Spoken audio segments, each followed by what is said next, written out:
in some of the questions that, how can we do this better? How can we learn more? And like, we have to have cultural humility as we enter in this process. So the first talk was in microaggressions in the learning environment and in academic medicine. And the second talk, which just completed, was about attending to race and supervision. And so really happy to have this, especially now, it's very timely. So let me tell you about Dr. Trinh. She is the director of the Massachusetts General Hospital Psychiatry Center for Diversity, also both director of multicultural studies and director of clinical services for Mass General's Depression Clinical and Research Program.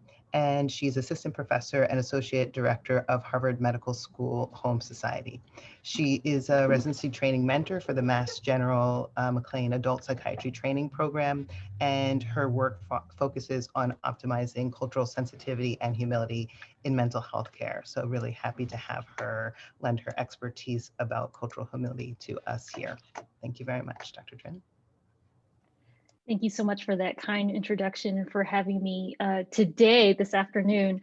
I would say if anyone needs like a seventh inning stretch, please get up, turn your video off. I will not be offended in any way. I know that this is kind of a marathon afternoon. I'm sorry that I couldn't join. I was like, ooh, I really want to learn more. So I look forward to hearing the recordings and watching the videos after this presentation as well, because part of cultural humility is ourselves continuing that education and self-education and assessment process. So let me see if I can share my screen. Let's see. Here we are, and then I will go into presentation mode. All right, can everyone see me and hear me okay? All right, I'm just going to, okay, there we go. All right, so I love the title of this afternoon, Centering Health Equity. And I'm going to encourage us also to center cultural humility in our psychiatric education and tell you a little bit my own personal journey, because we're all on this journey in different spots and maybe different byways and that kind of thing, but we're all on a journey. And I would say it's a lifelong journey that I'm excited and also tasked to be on, as you all are. Do you want to share a bit of disclosures in terms of industry relationships germane to my presentation? And at the end of this hour, and certainly we can end before as well to discuss, and certainly if we need to end early, we can also end early. It's been a long afternoon, but I hope that we'll be able to define inequities in mental health. And certainly you all are here today with a focus on thinking about inequity and specifically on equity. We were talking about race and racism already, and I'll just sort of define my way of thinking about that structure that helps me sort of think about how we can intervene, as well as anti-racism. I'll compare and contrast the concepts of cultural competences, which I grew up with as a medical student and as a resident junior faculty member, as well as cultural humility. I hope that each of you, these participants, as participants in this talk, will think about your top 3 ways. You can jot them down, make a to-do note for yourself about how you might incorporate cultural humility, anti-racist approaches in your clinical practice, in your education and supervision of trainees, and in your workplace environment, virtual as it may be right now. Okay, so many thanks and kudos to our First Lady, Michelle Obama, and her landmark book, Becoming, for giving me this sort of 3 ways of thinking about this topic. So I'm going to tell you a little bit about myself and my own point of view, how we can progress to we. So how do we incorporate cultural humility and anti-racism frameworks in everything that we do? And then ultimately with the goal of becoming us.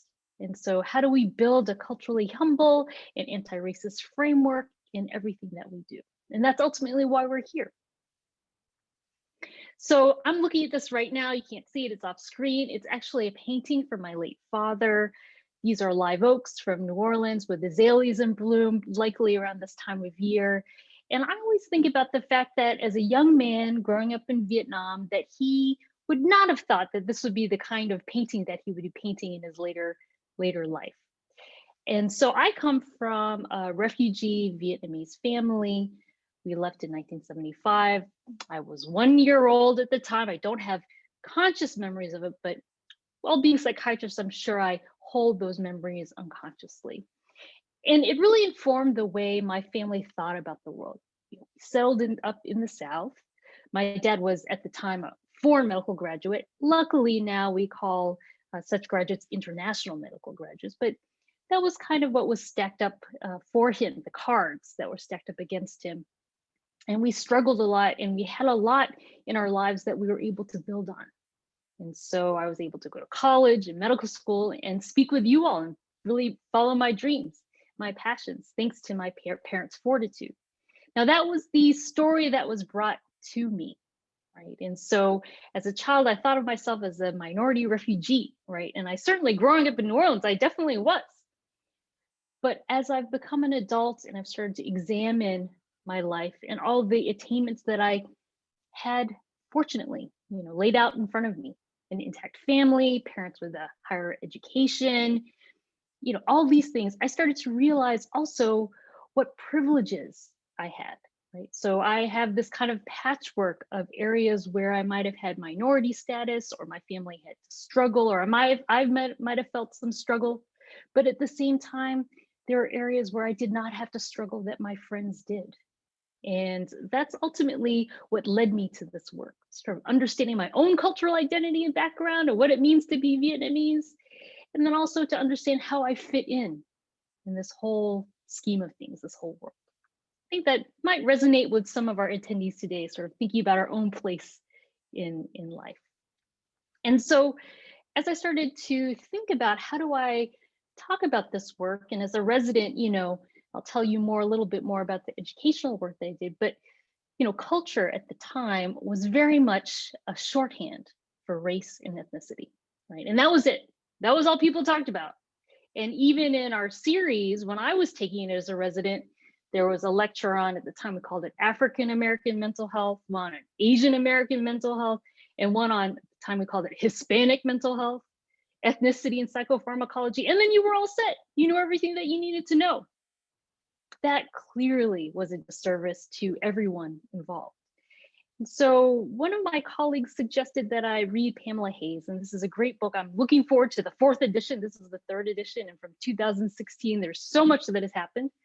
But she really encouraged us to think about this idea of culture as a multidimensional concept, right? And so not only is it race and ethnicity, that's only part of the story, but generational status, the presence or absence of certain disabilities, our religion, spiritual orientation, socioeconomic status, sexual orientation, gender identity, indigenous heritage, and national origin. And at the time, it seemed revolutionary. Now it's not so much. She encouraged people to think about the idea of dominant and minority groups and this idea of privilege. It's amazing to me that 15 years ago, when I first started talking about this, privilege was an academic concept. It was not a Twitter thing that no one tweeted about it, and there wasn't even Twitter, but people didn't know about it. People didn't debate about it or think about it in the same way. So this started getting me thinking about, there's a different way of thinking about culture. There's a different way of thinking about the structures that we live in. So that's a little bit about how I came to this work, but then, that's incomplete. We know that's incomplete given the lineup of amazing lectures that you have all enjoyed this afternoon. So how do we progress to we? Well, in Boston, called by Michael Che the most racist city in the US, we got called out in 2017. Now this feels like forever ago now, but the Spotlight series called out Boston in its racist past. The funny part of it was, I'm not a New Englander. I grew up in New Orleans, right? And so I'm finally acculturating myself to the New England Yankee spirit, but it's very progressive in many ways, very socially progressive, right? So some people were just really kind of pearl clutching, like, we're racist? Oh my goodness. And on the other hand, there was this segment of people that were like, finally, is this investigative journalism? This is my lived experience. This is not new to me. Right. And so there was a very interesting reckoning, even in sort of the local Boston area about this. Right. And there was this one statistic from the Pew Foundation where they talked about the average net worth, so assets minus debts of an average white family in the Boston area, about $250,000. And for Black families, $8. People wrote into the editor and they were like, what? It's not 80,000, it's not 8,000. How can that be? And they're like, no, that is not a typo. And so it really kind of shook the foundations of our progressive feeling, right? Progressive feeling. And so, this is when I look to great thinkers such as Dr. Kamara Jones talking about racism, right? Because people started, it was, the era of white fragility and you're racist, I'm racist. No, I'm not racist. I can't be racist. And so I really love the way, just to review, you all have probably heard this kind of framing this afternoon and know this framing, but that this is the idea of racism as a structure, right? One that structures opportunity and assigns value based on social interpretation of how one looks. Obviously disadvantaging some communities and individuals, advantaging others. And at the end of the day, by creating this inequity, maintaining this inequity, excuse me, it saps the strength of everybody because we're wasting all these resources trying to prop up this inequitable, system. So this was really important at the time of this spotlight series for us all to understand. And when people were asking me to talk about this, to talk about it as a system, right? Because people talked about this as a failing, a character flaw, maybe a psychiatric illness. And rather than, talking about who's a little racist and who's not, we could talk about what we can do to solve it. And that we all have, quote unquote, skin in the game. We all lose out with the racist system, and we all could benefit if we dismantled this. So part of the Spotlight series and what got the attention of a lot of the hospital systems in the Boston area was this idea that we could be implicated in this. Heaven forbid, right? Mass General, man's greatest hospital. We compete with Columbia. We won't say it, but we compete with y'all. We're always trying to see how you all are doing and if we can measure up. Don't tell my department I told you that. But, here locally, we think of ourselves as man's greatest hospital. But we were also implicated in this idea of a racist system. And so, back in the day of my prior life, I was a disparities researcher. In 2003, when I was in residency, this was revolutionary. Right? This idea that there could be disparities in healthcare services, not due to needs or preferences of groups. Now, we were very privileged to have Dr. Ruth Shim speak with us at Grand Rounds this past year. Everyone's nodding their heads. I love it because Ruth Shim is such a dynamo. And she challenged us to think more about inequities, right? Because the challenge with focusing on disparities, then you just focus on the individual, on the community. Another talk I give, I talk about the AAPI community and how, there's a lot of stigma against obtaining mental health services. There's a lot of stigma about talking about mental health. And the challenge of that, the focus on that is it focuses on the community, right? And their stigma rather than thinking about the structures that perpetuate stigma and therefore inequities in mental health services. And this is a wonderful review article. I can't believe it's from 2020. It just feels so sort of prophetic, sort of reminding us about what we need to think about when we think about healthcare and adverse mental health outcomes. That it really is this sort of system, a little busy, but if you have a chance to sit in with it, take a screenshot, it's really, really helpful. I was thinking about this talk from the time that I was invited. Thank you so much, Jean Marie, for inviting me. And thinking about this, and I woke up this morning and I got this alert. I don't know if y'all are an Epic, the infamous Epic, but we are an infamous Epic. And, we get these alerts from time to time. And they were saying, hey guys, there's this, in this little dashboard, there's a questionnaire, and I'll show you the questionnaire quickly, but you can look at your patients, and usually now nursing assistants or other medical assistants will ask patients now, what are some of the risk factors for social determinants of health? This is kind of a start. We haven't solved the challenges that our patients face, but at least we're talking about it now as a system, which is really great. So it's a little blurry, but they tell you they ask you the patients a little bit about what's going on with them in their lives, not just, how they're doing with measuring their glucose, but really their whole lives, and what are the challenges they may face. All right. this feels like, I remember listening to this in Audible and hearing Dr. Kendi in my ears in 2019. That feels like such a nostalgic time before the pandemic, and really thinking about this idea of how to be an anti-racist. And it was, again, kind of prophetic for our times, you know, thinking about this idea of anti-racism policies, right? It's interesting how these thoughts converge, policies being structures, right? And that lead to racial equity and substantiated by this idea of anti-racist ideas. Anti-racist ideas, there may be racial differences, but there's nothing right or wrong with any of those things, versus a racist idea, right, which leads to racial inequity. And when I think about the fact that I was reflecting on these concepts in the fall of 2019 before 2020 blew up, it's just amazing to me. This is a kind of a friendly graphic that sometimes recently I had a trusted mentor that said, I don't know if I believe equity. And I was like, what do you mean you don't believe equity? I was like, let's go back to the basics. Let's talk a little bit about what inequality is, equality is, equity, and ultimately, what are we looking for? Justice, right? So the justice is thinking about transforming those structures.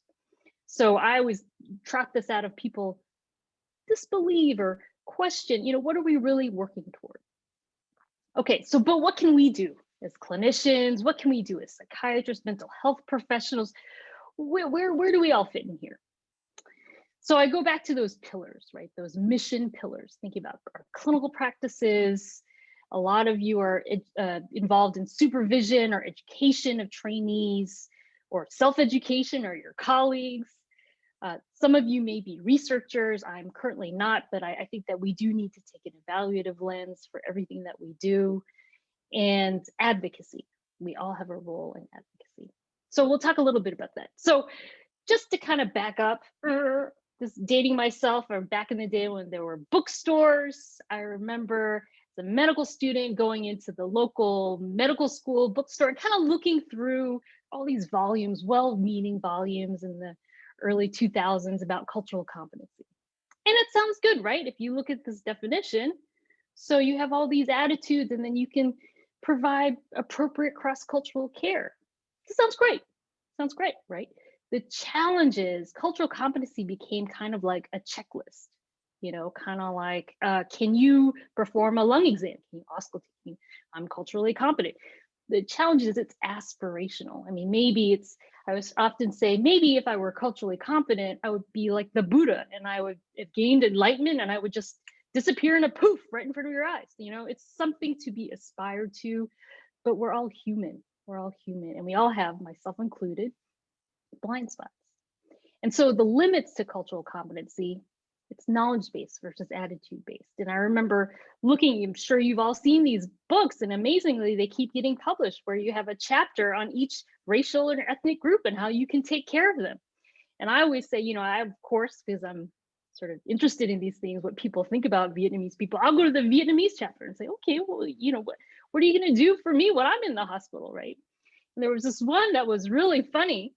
It was like, okay, you know, if patient has been NPO and they haven't been eating and you want to advance their diet, then, you know, you can offer them a bit of rice porridge. And I remember thinking as a young 20-year-old, like, if I ever had appendicitis and I hadn't eaten 5 days, I would not want rice porridge as my first meal. Give me like a cheeseburger with a side of bacon, you know, some fries, you know, something like that, you know. And it's a trivial example, but just to say it's very well meaning, right? Very well meaning, but clearly has its limits.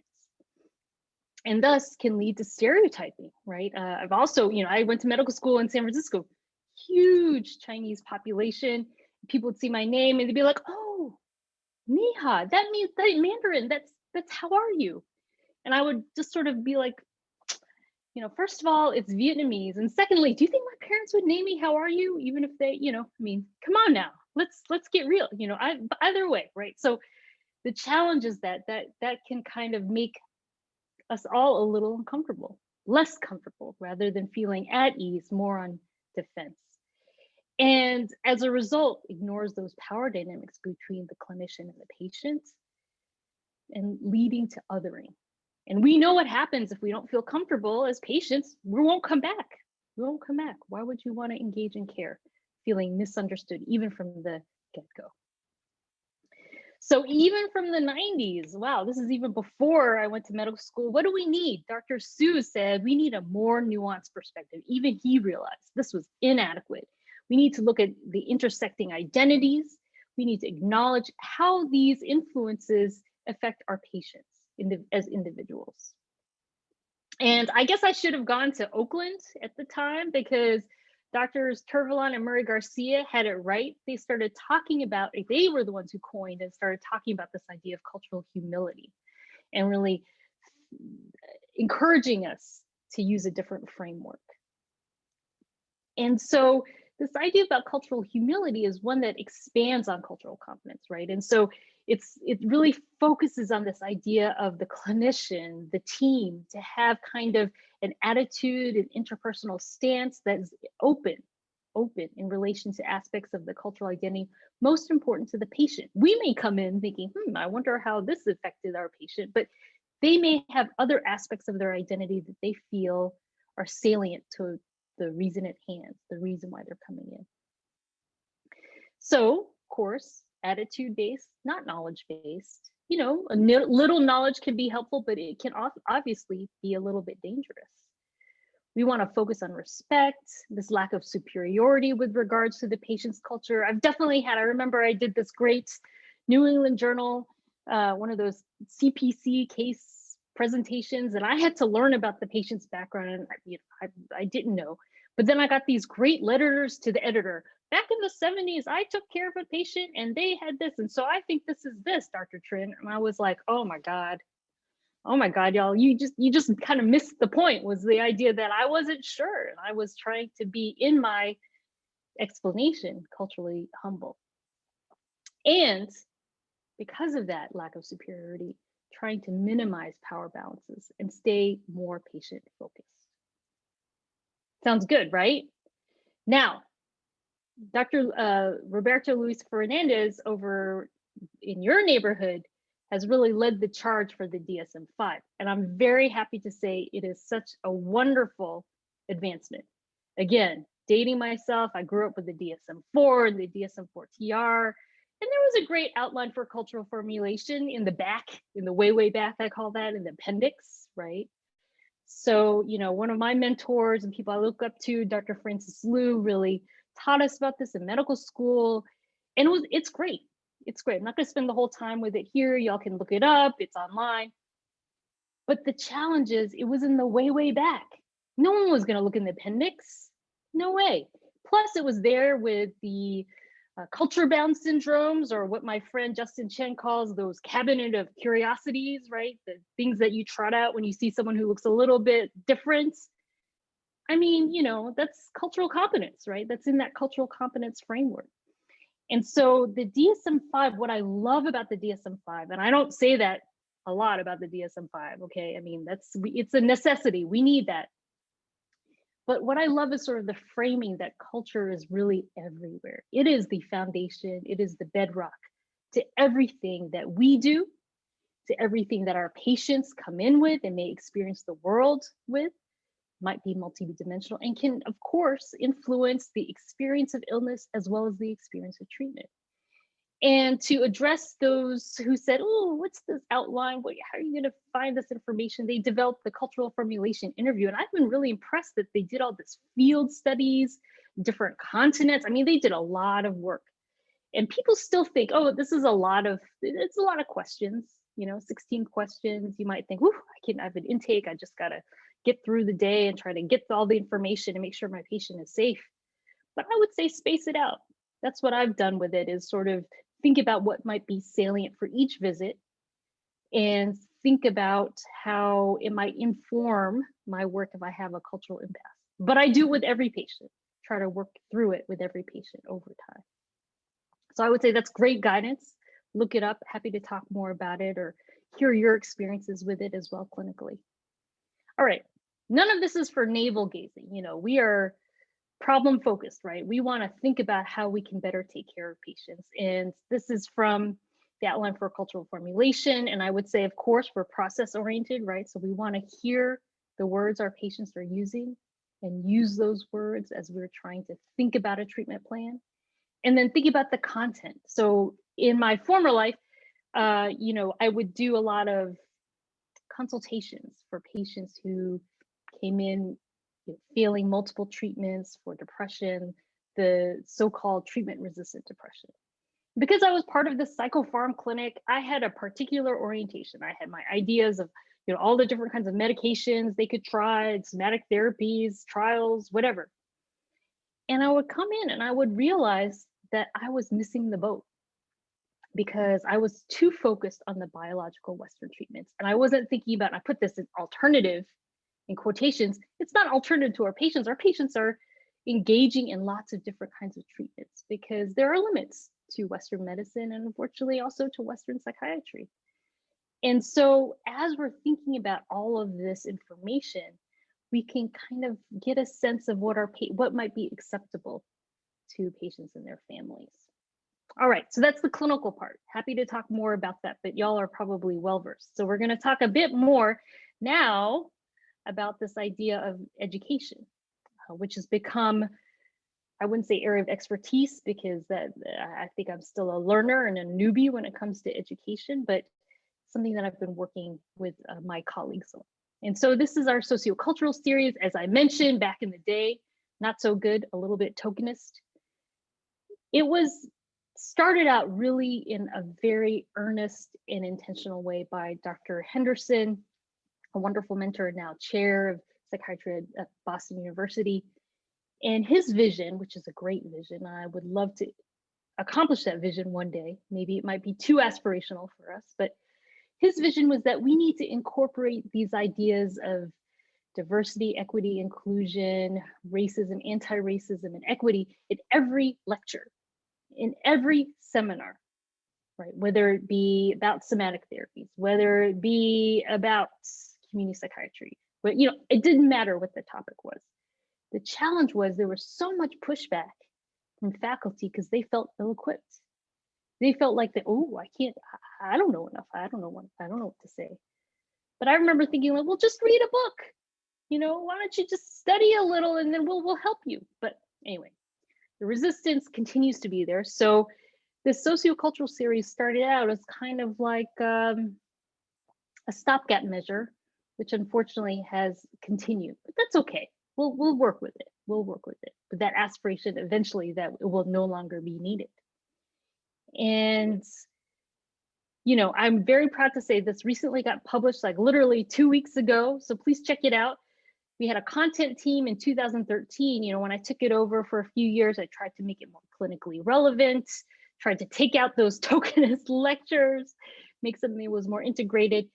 And the residency itself started to revamp their curriculum, and we had a content team here. So many of these are original members. So Dr. Christine Crawford and Mimi Owusu, who are now at BU. At the time, they were residents. Dr. Chris Palmer, who does a lot of medical education at McLean. Justin, my co-conspirator in crime. And V. Fowler, who is a graduating resident who joined later. And then of course, Ava, our research coordinator. So we talked about our experience. And we decided to shoot for the moon. This content team was over dinner. Back in the day, we had dinner together indoors. We really talked about like, what would be our dream curriculum? And we decided that it really needed to be longitudinal, right? It really needed to be not just a token set of lectures and PGY3, which is what it was at the time, but more about talking about our own development as psychiatrists. And so in PGY1, we created a smaller series of 4 sessions focused on our self-assessment. Right? And this idea of, there was a great supervisor back in the day, Dr. Ed Messner, who talked about this idea of autognosis, right? About knowing yourself and understanding yourself. And it's been really amazing to sort of see residents get to know each other as well as get to know themselves in their own blind spots using Pamela Hayes' framework. PGY2, we talk more about the foundations of cultural and sociocultural psychiatry. Justin gives a great lecture where he discusses this idea of what is culture and even gives a very provocative end question like, is the DSM-5 culturally bound? Maybe, right? So getting residents to start thinking about what is the role of culture in everything that we do. I talk more about the DSM-5 and this idea of what's been going on in Boston. in terms of racism and grappling with racism. We have a lecture on social determinants of mental health, one on global psychiatric epidemiology, and one on implicit bias and its effects on healthcare. By PGY3, those residents, I remember being PGY3, are super skeptical. They're like, what do you have to say to me? You know, I've been working so hard. What can you teach me? I've been up all night while you're sitting here coming in all fresh. You know, what's going on? So we talk to them more about these ethical and clinical dilemmas in psychiatry. By this point, they've definitely had a skeptic or two in their clinic who might be a Scientologist. We talk about the history of mistakes in psychiatry, our critics in psychiatry. We talk to them about the role of religion and spirituality in psychiatry, or in just in mental health, because there's not enough there currently. And we also talk a bit about, you know, what's the role of racial stress in our patients and racism. And so, you know, we try to weave in topics that might continue to keep our residents on their toes and also keep them engaged. And a lot of the aggregate anonymous feedback has been they've really appreciated this idea of a longitudinal experience. They've gotten to know Justin and me by those 3 years, so we're not so bad. They'll talk to us. And they like the interactive nature and this idea of using role plays and case discussions. So we tried to do this and it kind of fell flat because of COVID, but we tried to start evaluating how this was going on. You know, we had some residency feedback, but as you all know, who are the people that send in evaluations? They're either the most happy or the most distrustful, but there's never like a good set. So we tried to get everyone, we have 16 residents per class, to complete at the end of the series, excuse me, a short survey. And so you can imagine this seminar for the first years happened twice during 2020. The first was in person, the second, unfortunately, was in Zoom.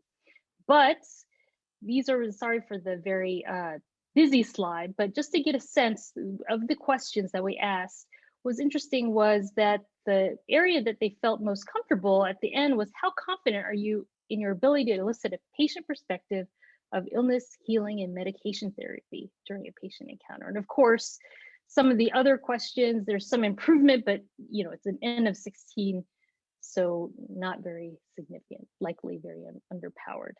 I would say I would like to continue this, and I've continued to administer these surveys, but you can imagine I'm pretty impressed that it's 4:30 and y'all are still with me, but over Zoom, it is hard to engage learners. It is hard. So I'm looking forward to coming back. We have a little bit of more of a hybrid model, and maybe we can pick back up. So part of the amazing part of this work is the people that you meet along the way. And here we have Lala Padilla, who's over at UMass Worcester, Priya Sehgal, who's at Cambridge Health Alliance, Joseph Emanuel, who was formerly at Cambridge Health Alliance, but now is in Houston. And we sort of decided to take the show on the road. Again, it started out with a sushi dinner. We were talking about teaching, very meta. And we decided to bring some of our experiences, know that it's not going to translate to each institution. Like, I'm very excited to hear from you all what has been going on at Columbia and what challenges and successes you've had, because I can learn from you. And then also understand that, similar to tailoring the care, tailoring interventions and education is also important. So this was in fall of 2019. I think the last time we saw each other. Since then, we've done a few virtual workshops, but again, looking forward to seeing each other in person. So I wanted to talk a bit about this idea of faculty development, because what became very clear to me doing this work was that our trainees, not surprisingly, even though they might have some psychiatry learning to do, were much more comfortable in these concepts than our faculty. And we unfortunately got called in by JACO. They said, hey, psychiatry, you guys aren't doing a good job in your treatment plans documenting cultural and ethnic preferences or racial backgrounds of your patients. And that's kind of embarrassing coming from psychiatry. Maybe I might expect it from like urology or something, but psychiatry, come on guys. So we decided, we had already thought about around the 2015, 2016, you can imagine why, bringing more of a virtual online experience to our faculty, to talk with them about this idea of cultural identity, to talk with them about implicit bias, and to talk with them about microaggressions. But with this added call from Jacob, we realized not only do we have to do that, but we also had to give them a little remedial help and bringing them up to speed with this idea of how to take a cultural and ethnic and racial history and incorporate that assessment into their practice. So at the time, and again, you know, the pandemic, one of the silver linings is now we're all on Zoom. Although I would love to be with you all in Colombia, I'm able to call in from my home office and wearing shorts with my Zoom jacket. But, you know, at the time, this idea of bringing modules online on demand for participants was really out there, right? And so we created sort of PowerPoint presentations with different faculty members. We had clinical vignettes and scenarios to demonstrate microaggressions and how you could create a micro validation rather than invalidation. And it was cool. It was cool to be developing this at the time. So just to say, you know, we were started off in our progression with module 2 that was in process, but then given the need and the wish to help faculty move forward and understand what was available to them in the DSM-5, we developed module 1 and sort of rolled that out first. Module 2 was available to everyone, and module 3 ended up being a response to module 1 because people would email me. It's not so, you know, there are 300 people in the department, but everybody can email each other. They'd email me and say, Nhi-Ha, so I asked these questions from the DSM-5 and my patient said, well, I'm white.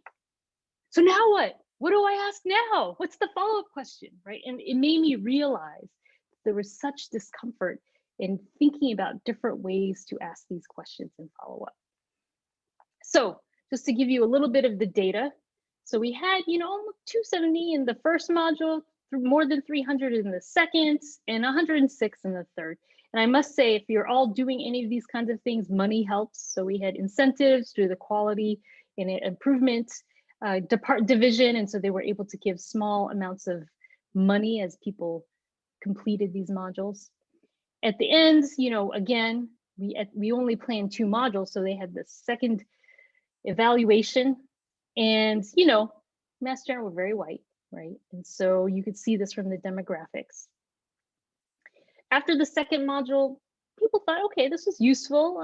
I liked your learning objectives. I think you met them. And they found the technology user-friendly, which was one thing at the time that I really worried about. Now we've all been forced to be technology friendly. And a majority said, oh, yes, actually, these are helpful. I think I might change my practice from it. So interestingly, participants felt most confident in their ability to interact with people from diverse backgrounds, but they felt the least comfortable with how to intervene when witnessing a microaggression. That has influenced the next workshop I'll tell you about before I end. And in free response feedback, people liked the fact that we shared with them what implicit bias was and defined it for them, defined what microaggressions are and microinvalidations. You know, Chet Pierce, the late Chet Pierce, was a member of our department, really beloved member, and was the one who coined microaggressions in the 1970s. And people had a case vignette in the second module. However, they said, I'm still not comfortable with this, right? I still don't know if I can do this. I don't know if I can elicit a patient's perspective. I'm not so sure, you know, out of a scale of 0 to 100, mean 67, that's not so great, which tells me there's a limit, right? You can introduce concepts, you can define concepts, but we still need to practice. We're still clinicians, we need to practice in real life. So this is a workshop that I was privileged to be a part of. Here in this smiling picture is V. Follier, who's a graduating resident. I told you a little bit about her. She'll be doing child fellowship at Cambridge Health Alliance. Nadia Kihihe, who's a CL psychiatrist at our program. Adrian Gherkin, who's associate training director, and Heather Vestal, who's now the director of psychiatric training at Duke. And Chase Anderson, I can't forget Dr. Anderson, who is now a child fellow at UCSF. And so this really built from that last comment of, I don't know what to do if I'm sitting with a trainee and my patient comes in and is overtly racist. I don't know what to do. I don't know what to do if, you know, they say, oh, Nhi-Ha Trinh, wow, you're Asian, you must be smart. You know, how do I respond to that kind of comment, right? Like, I don't know what to do. So we created this bias at the bedside workshop, and it really was this idea of creating an upstander training. And it's an hour-long workshop. We've been able to pilot it with all clinical faculty, or try to address all the services where trainees might rotate on in our training program. And it uses the ERACE framework from Yale. So expecting that mistreatment will happen. I mean, sometimes I get surprised, but I really should expect that these things happen, to be honest. And then recognize it, like, that was a racist comment. Addressing the situation in real time, supporting the trainee after the event, and ultimately in an effort to establish a positive culture. So we created some pre-work for participants, but then the meat of it is that workshop. We put people on the spot, and I have been both a participant to do the role plays as well as a facilitator. I still, a year later, I still get sweaty armpits because it's hard, right? It's hard to be in the hot seat. It's hard to be in the hot seat and think, oh my gosh, I'm trying to respond in real time.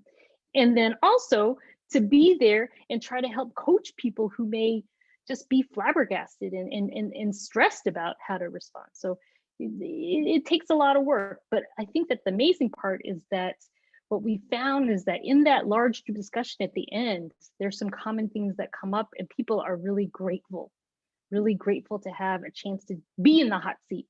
Luckily, they've been in the virtual hot seat because this has all been piloted this year. So we've had a lot of Zoom breakouts and that kind of thing. But it's been good. It's been good. And so I'm excited that both Adrian and V will be hopefully publishing this. They're writing it up right now, but publishing this later this year. All right, so I tell you a little bit about the work in our backyard. I'm really excited to hear what y'all are doing in Columbia and thinking about. But how do we become us? This is kind of like the inspirational part of my talk. I'm trying to get everybody excited at 4:40 in the afternoon, I promise, on a Tuesday, right? So I talked to you a little bit about clinical practice, using culturally humble practices, using the DSM-5, OCF, and CFI with every patient, thinking about education for trainees, but certainly for ourselves as well, thinking about how we can provide upstander training for ourselves as well as our colleagues. Research, you know, I was never the greatest researcher even after my MPH, but I do think that we need to evaluate everything that we do to make sure that we're at least on the right track. We got to be accountable. And I remember presenting this at the APA one year, and Dave Henderson was gracious enough to be in the audience. He was like, well, does it work, Nhi-Ha? And I was like, oh, Dr. Henderson, always asking the important questions, right? So we really need to think about program evaluation and accountability. And then advocacy. So, you know, I do unfortunately have a bit of that Asian stereotype of kind of putting my head down and wanting to do the work, not ruffling feathers. But I think that more and more I'm gaining my own voice, as you can tell, to sort of speak up and speak out. And in our departments, you know, with the racial uprisings of last spring, the chair of our department, Dr. Fava, suggested that we create a task force to think about a strategic plan. And, you know, people are doing, we're such a far-flung department. I'm sure it's the same at Columbia, you know, many buildings spread across an urban campus, but people are doing things in their own little silos. But the idea of sort of bringing it all together and bringing us all together in a common goal and a common mission, I think that was really kind of inspiring. In spite of myself, I'm kind of a cynic. And so we've been thinking about the strategic plan. I was just meeting with Dr. Stasel, who's the division chief for community public psychiatry this morning. We'll meet with Dr. Fava about operationalizing. Whew, I can never say that word, so I'm just relieved I can say it. This plan, you know, and sort of thinking about the different pillars, right? The different ways that we need to think about infusing anti-racism in everything we do in all the structures. So more to come. That is like the ultimate hill to climb, and probably a mountain I'll be climbing until I retire. But I will end with a couple inspirational things for us to think about, and I prefer to have more of a conversation with you all. This came out at the end of the APA annual meeting by Dr. Pender, and she talked about this idea of, you know, let's focus on social determinants. Dr. Geller really called to task the APA on its role in structural racism. But I love this last paragraph. Psychiatrists are not economists, not politicians, nor Wall Street brokers, but we do have collective experience and knowledge as an organization of psychiatric physicians. We are experts in mental health and mental illness, and so we have the ability to focus our efforts where we can have the greatest impact on population health and systems of care. And there are lots of challenges of the APA. I would talk about that offline, but it is heartening to see that they're finally talking about these issues, finally addressing it head on. All right, so cultural humility, of course, lifelong. I'm always self-assessing my own identity, values, biases, and not being ashamed about them, right? To realize that we are socialized from birth. We are just a product of this world, and we just got to see what we've been socialized about. Being humble about our own limits, valuing diversity. I mean, at the end of the day, we make better decisions. Otherwise, we just all think one way. No fun. Be vigilant about those power dynamics and be responsive to adapting our treatment regimes. And then also this idea of being anti-racist is also lifelong. It's a decision that we make consciously to make those decisions to be anti-racist, because if we don't, then we become unfortunately complicit. We might say, I'm not a racist, but that's not, we all know that's not good enough. So it's not about who you are, it's about ultimately what we do. This is from Nhi-Ha Trinh. She shared this with me, this idea of, we all start in the fear zone, we get in the learning zone and the growth zone. I would say we cycle through those depending, it's sort of like the layers of that onion that we often must go through in our life. And this past year, we had a book club in our Center for Diversity, and we read, which I thought was the, in my mind, the book of 2020, Me and White Supremacy by Layla Saad. And I think that the amazing part of that book is that anyone can read that book, right? It really forces us to look in the mirror, again, to look in that mirror. This is my book for 2021. I'm sure y'all are all reading it. I am reading it. And anytime I can hear Isabel Wilkerson speak, I really think about it, because I realize what I've been kind of full circle thinking about this whole time, how I fit personally is in this racial hierarchy, right? And that unfortunately has informed my worldview, is informed where I feel comfortable and not comfortable, and informs the way we all feel comfortable or uncomfortable in our patients as well. I can't stop without a shout out to my girl, Kathy Park Hong, in honor of AAPI Heritage Month. In May, I read Minor Feelings. It's really incisive. It really talks about what it feels like to be in this racial hierarchy and just be uncomfortable as someone who identifies as AAPI. And finally, I don't know where y'all are in New York, but in the state of Massachusetts, our quote unquote public emergency from COVID ended yesterday. So the state of emergency ended yesterday. And I was very stressed to go into the ice cream store recently and no one was wearing masks and I was wearing a mask. I'm like, I'm vaccinated and I'm still wearing a mask. What's going on? So, we're all struggling right now. And I just think that we all need to give each other a little space and room and, understanding. But I just want to share with you this quote from the activist Sonia Renee Taylor about this idea of normal, right? And she says, we will not go back to normal. Normal never was. Our pre-corona existence was not normal, other than we normalized greed, inequity, exhaustion, depletion, extraction, disconnection, confusion, rage, hoarding, hate, and lack. We should not long to return, my friends.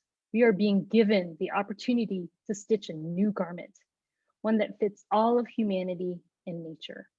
And when one of my friends shared this with me, I was like, I'm going to share this with others. And I hope that you all will share the word as well. We have an opportunity right now.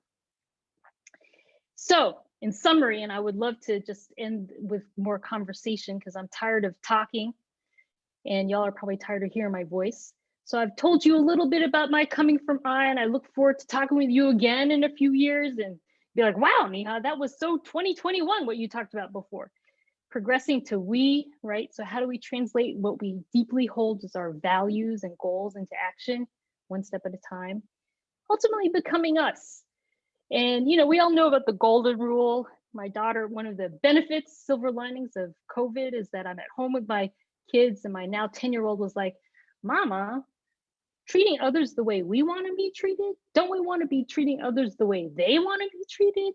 And I was like, that's exactly right. That's the platinum rule. That's the platinum rule. And this is also some artwork. I did get her permission before. This idea, she was asked, what does justice look like? And she drew this picture, which I thought was just perfect. And reminds me of Professor Cornel West. Never forget that justice is what love looks like in public. And with that, I want to say thank you. This is the sun rising over Central Square, which is my neighborhood. There's snow on the ground today. Luckily, there's not, although you never know in New England. But I wanted to say thank you very much for the opportunity to speak with you all. And I look forward to more conversation. Okay, let me exit out of this screen, and I look forward to talking with y'all.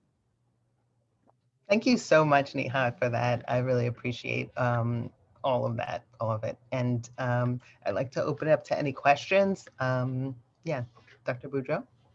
So, Dr. Trinh, I just wanted to say thank you very much for this amazing talk.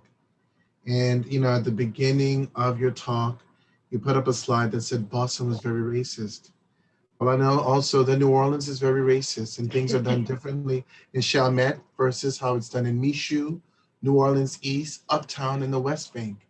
I wanted to know what, from your lived experience, has allowed this awakening within you to have a very proactive approach to managing these anti-racist issues or racist issues that we have here in our medical schools or in our residency programs.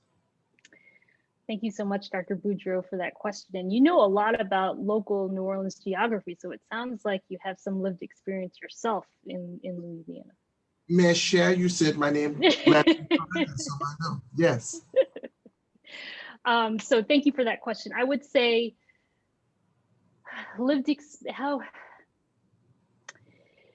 I think the way I think about racism is that it's a wily concept, right? And so the flavor of racism that I grew up with in New Orleans, first I lived in Hammond, which was, it's like a different parish altogether and very small. But then, the racism that I encountered growing up in New Orleans was different than the racism I experienced in Boston. And it's a different flavor than the racism that I experienced in the Bay Area.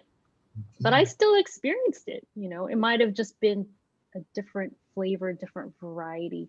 And so, it makes me think that as we are thinking about our clinical practice, about our education, about the way we think about our structures in the institutions that we have to really think about that local flavor of racism and really think about how people see themselves, how they see these structures and the racial hierarchy. So, my sister is an infectious disease specialist and she's over in Oshner now, right? So she moved back home. She went to medical school in Chicago, trained there, and she went back home. And she encounters a different kind of racism than I do.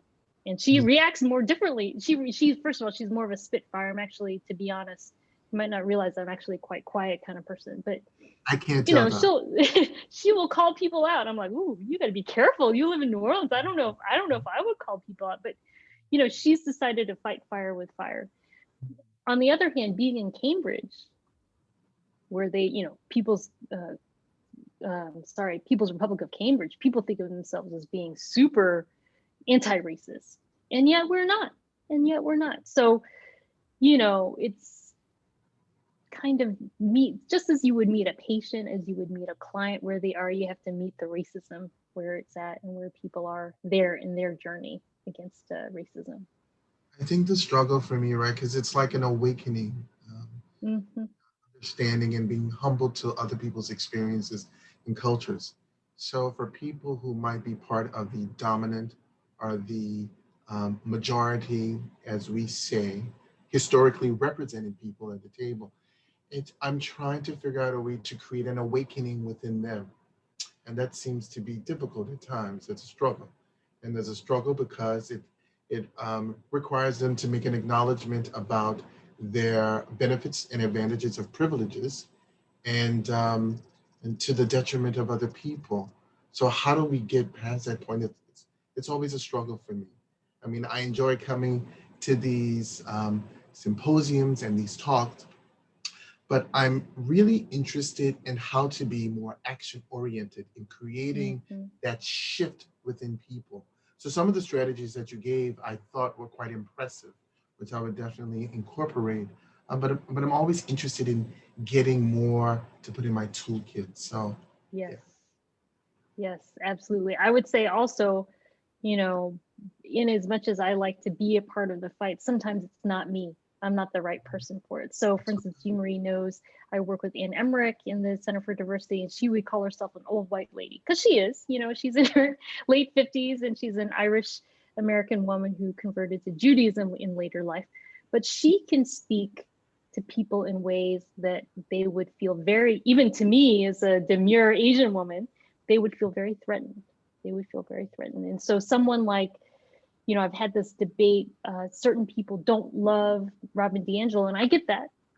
I get that, you know, some of my friends say, well, she's profiting from racism as a white lady. I'm like, okay, I hear you. But at the same time, you know, if you've heard her speak or educators like her, they can say things to white audiences that if you and I even just sort of raised an eyebrow, people would just recoil and become defensive. So that's the reason why it's both having a toolkit, but also like a team kit, if you know what I mean.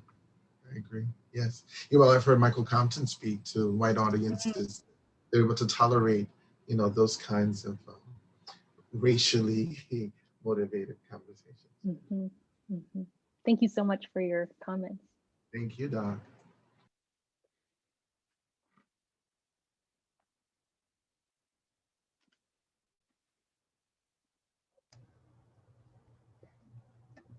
Other comments or questions?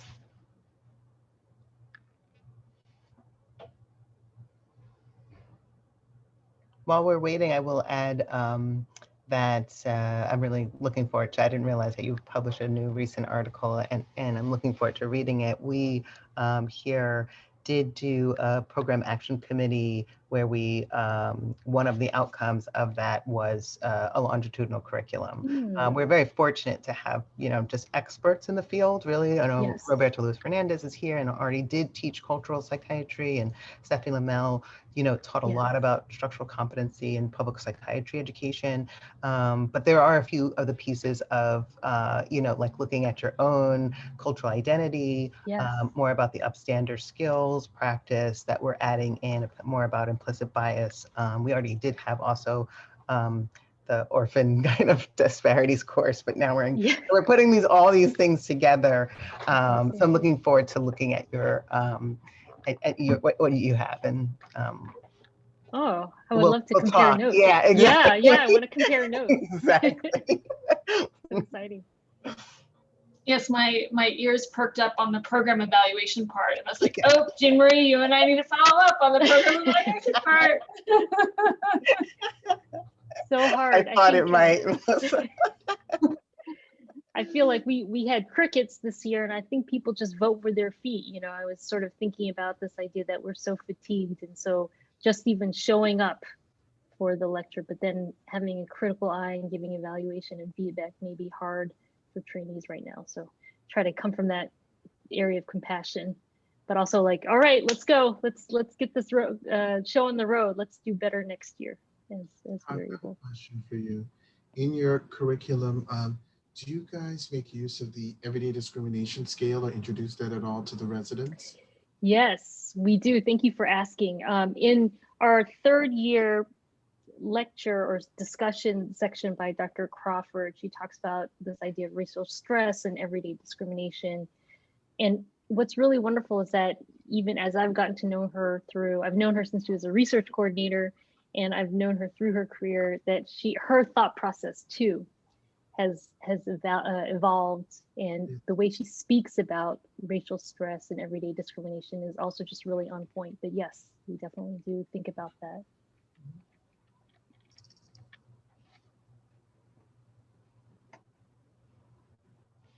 I will add, though, that I do feel like because of this year, there's just a hunger for it, for this content from our learners. And I was a little nervous. I had one for the Orphan PGY3 course in disparities. I had my lecture yesterday that I was doing, and I was a little nervous about what the audience, because sometimes, it's the end of the year. It's like literally the end of the year. And so sometimes there's like 2 or 3 people in the room or something, a virtual room, the Zoom room. But no, it was actually well attended. People were very thoughtful, curious, asked good questions, really wanted to know about their own practice. So I'm really actually looking forward to, this increased content that we're going to be able to provide. I think people will show up. They certainly have. The residency program list has done a number of different types of talks regarding race documentation, about anti-racism practice in different groups, and it's been well attended, all of these. Oh, I'm so glad to hear that. Yeah. I think one of the challenges is that there's both an appetite, is also wariness, at least for us. I'm curious about for you also. On one hand, both faculty, staff, trainees, they all want to learn more, and at the same time, the challenge is, how do we pace it, because everybody's energy right now is so low, just emerging from the pandemic and feeling a bit spent. And also, what has also come up last year, and we definitely came from a place in our department where we did not talk enough about racism and the challenges that people are facing. If I thought in 2019, I wouldn't use the words white supremacy in polite company in the department, people would just sort of, kind of like really kind of freak out. And now there's more of a discussion about the white values. Come on, guys, we're Mass General. It's like the cornerstone of the WASP. Come on, But the fact that on one hand there's an opening and it's sort of a moment that people are wanting to learn more, and at the same time people feel depleted. Some people were like, enough, I don't want to talk about this at work, I just want to do my job, I'm personally affected by this, I'm living this. And so I always try to say I want to acknowledge, and at the same time understand that this is a work environment and people have only so much energy, and we need to acknowledge what's going on. At the same time, realize that we may not be in a place right now to talk about it. It's just too affecting personally.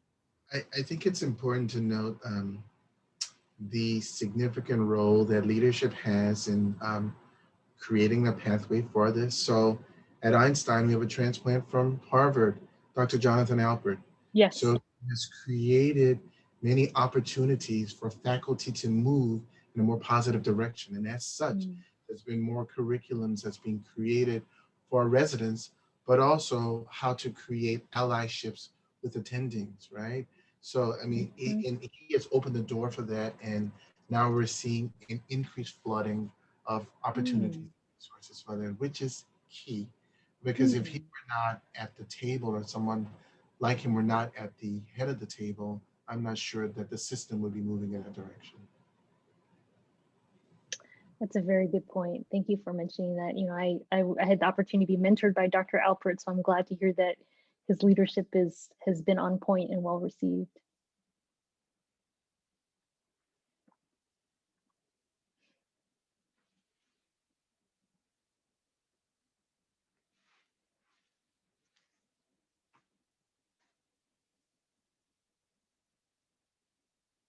Does anyone else have any other questions?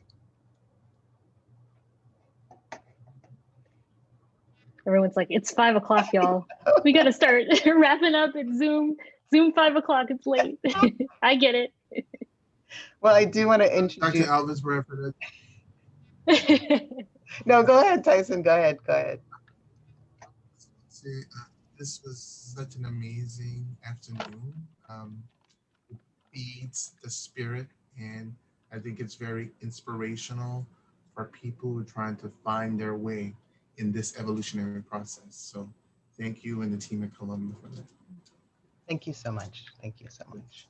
I also want to thank each and everyone who's still here and all of the people that came and had to go. I really appreciate the audience. And I just think I'm really excited to have each and every one of the speakers. Thank you so much, Dr. Trinh, and really a great series of talks. I know a lot of people will tune in later. They weren't able to attend on this Tuesday afternoon, but I just really appreciate everyone for coming. I do want to turn it over to our Vice Chair for Education, Dr. Melissa Arbuckle, who's also the Residency Training Director, which the Residency Training and my Office of Equity, Diversity, Inclusion partner to put this on together. So Dr. Arbuckle.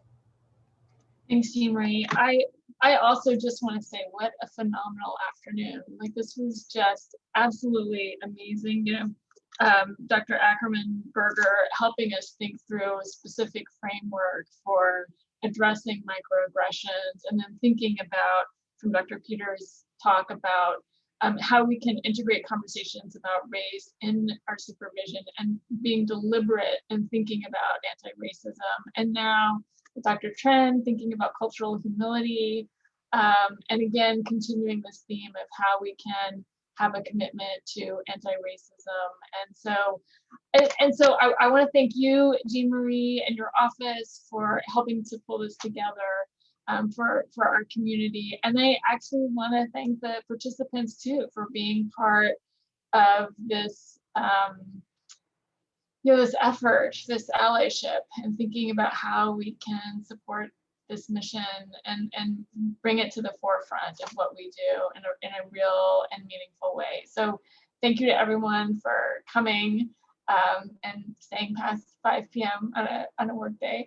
But it's been so worth it. It's been so really thought-provoking, and I really appreciate everyone being here. So thank you. So